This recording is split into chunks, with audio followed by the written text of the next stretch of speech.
সমস্যা লেগেছে। আচ্ছা, এটা তো গেল অফিসের ঝামেলা, ওকে? কিন্তু ওকে আমার বাড়ি থেকে কিভাবে বের করব বলো তো? তোমরা একটা উপায় বের করে দাও। দুশ্চিন্তায় আমি পাগল হয়ে যাচ্ছি, আমি আর পারছি না। এভাবে কেন বলছো? কাল রাতে আমার সাথে কথা বলার জন্য আমাকে নিয়ে বাগানে বসে। হঠাৎ একটা চোর এসে আমাকে ধাক্কা দেয় আর আমি জ্ঞান হারিয়ে ফেলি। পরে দেবীর আমাকে হসপিটালে নিয়ে যায়। কি ভয়ঙ্কর অবস্থা। বেচারি সেলিন তোমার সাথে সবসময় কেন এমন হয়, সত্যি খারাপ লাগছে। তুমি ঠিক আছো তো? আছি, মরিনি, মানে বেঁচে আছি। আসলে মনে হচ্ছে তোমার উপর কোনো অশুভ শক্তির ছায়া পড়েছে। আর সেই অশুভ শক্তির নাম হচ্ছে দেবীর। সেলিন, হ্যাঁ, বসের চিৎকার শুরু হয়ে গেছে।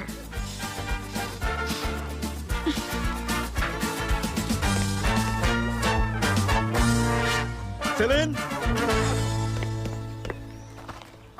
তুমি এই ছাগলটাকে খাবার দাও না কেন?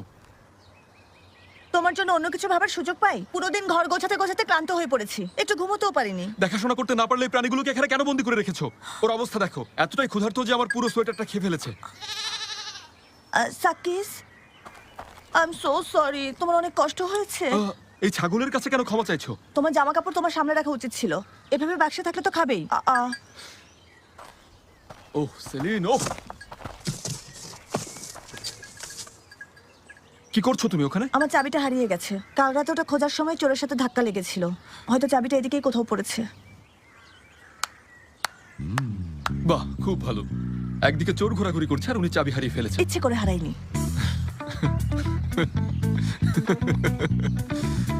আমি পাগল হয়ে যাব। ওহ,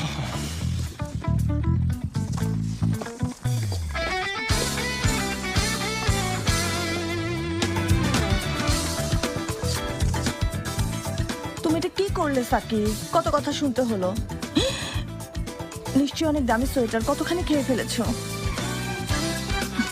সাকিব।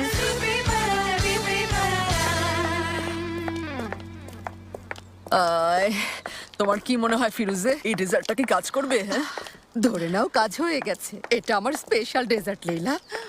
কি চমৎকার ঘ্রাণ বের হয়েছে। এটা খেলে ওরা প্রেমে হাবুডুবু খাবে। তাই যেন হয়।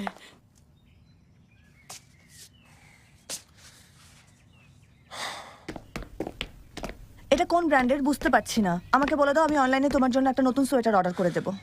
কোনো দরকার নেই।